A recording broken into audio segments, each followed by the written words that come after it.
Halo viewers, Binus Inkubator Lecture Series kembali lagi. Kali ini melanjutkan sesi-sesi sebelumnya. Kita berbicara tentang bisnis modal kanvas part by part by part. Kali ini kita akan bicara tentang bagian terakhir dari box di bisnis modal kanvas, yaitu revenue stream. Berbicara tentang revenue stream, apa sebenarnya? Untuk menanyakan apa, untuk menjawab pertanyaan apa, maka ada 3 pertanyaan yang seharusnya kita tanyakan pada diri kita sendiri. Yang pertama, nilai seperti apa, value seperti apa yang kita berharap customer mau bayar. Jadi kalau kita bicara revenue stream, tentu saja kita berharap customer melakukan pembelian dong. Kalau mereka mau melakukan pembelian berarti mereka bersedia membayar. Nah, nilai apa yang bisa kita berikan ke mereka ketika mereka bersedia menukarnya dengan sejumlah uang. Kemudian kalau mereka mau membayar, mereka punya preferensi berapa banyak sih membayarnya. Dan terakhir, pertanyaan yang harus kita pikirkan adalah bagaimana revenue stream yang kita punya ini secara overall itu punya kontribusi terhadap bisnis kita, terhadap revenue secara keseluruhan. Oke?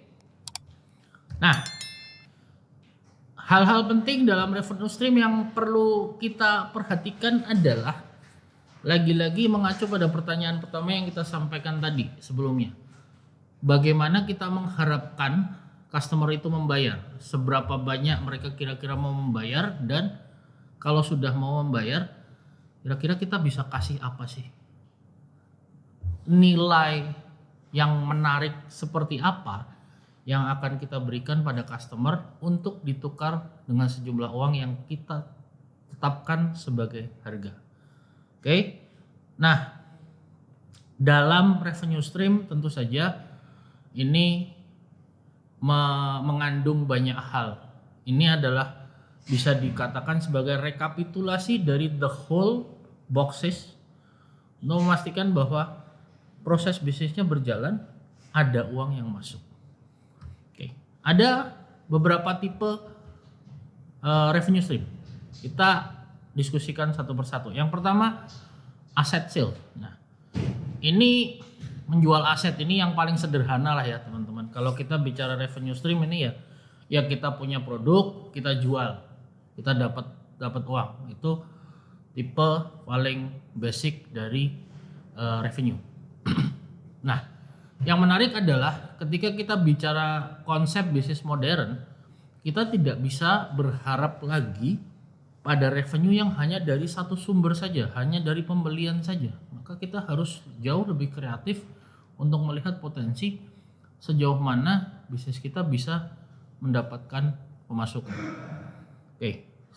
Selain asset sale, apa lagi yang bisa kita harapkan? Usage fee.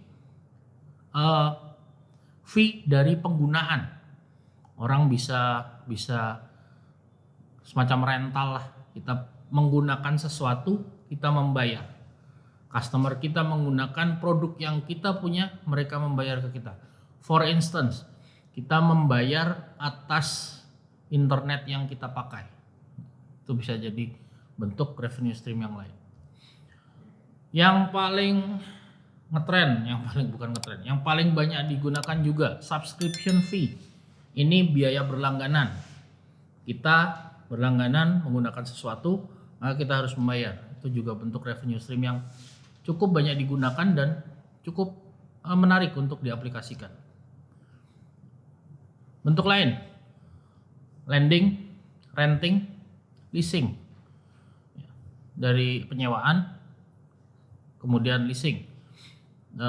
Bentuknya bisa berupa aset, bisa berupa tempat, misalnya kita menyewakan apartemen, atau kita menyewakan mobil, atau kita sebagai orang yang memberikan fasilitas leasing. Itu juga bisa menjadi bentuk revenue stream. Licensing ternyata juga bisa menjadi salah satu bentuk revenue stream yang bisa kita ambil. Ini common terjadinya ada di dunia media sih. Misalnya kita punya buku yang pengen kita terbitkan, kita punya hak cipta di sana. Ketika itu akan digunakan oleh pihak lain, mereka harus membayar ke kita. Kita punya hak eksklusif atas buku itu hanya boleh digunakan ketika ada izin kita. Yang paling baru contohnya statement dari Ahmad Dhani misalnya, yang dia keluar dari asosiasi, kemudian dia membuat statement, semua lagu-lagu Dewa ciptaannya harus berdasarkan izin dan ada fee yang harus dibayar, kalau tidak itu bisa di-sue. Nah, itu bentuk dari licensing.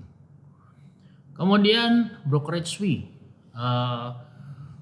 fee atas jasa orang sebagai broker, jasa sebuah bisnis sebagai broker.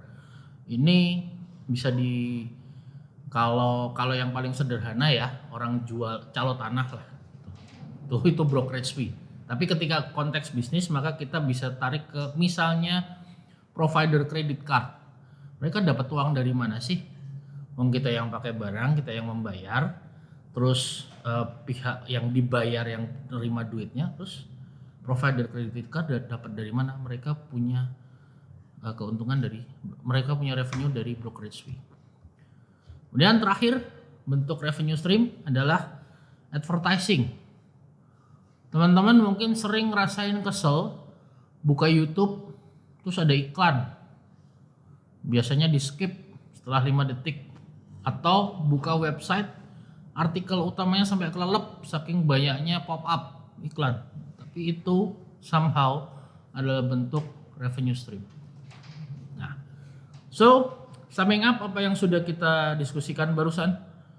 Jadi kalau bicara revenue stream, maka kita berpikir secara luas. Sumber pemasukan mana saja yang memungkinkan kita untuk mendapatkan pemasukan dari apapun.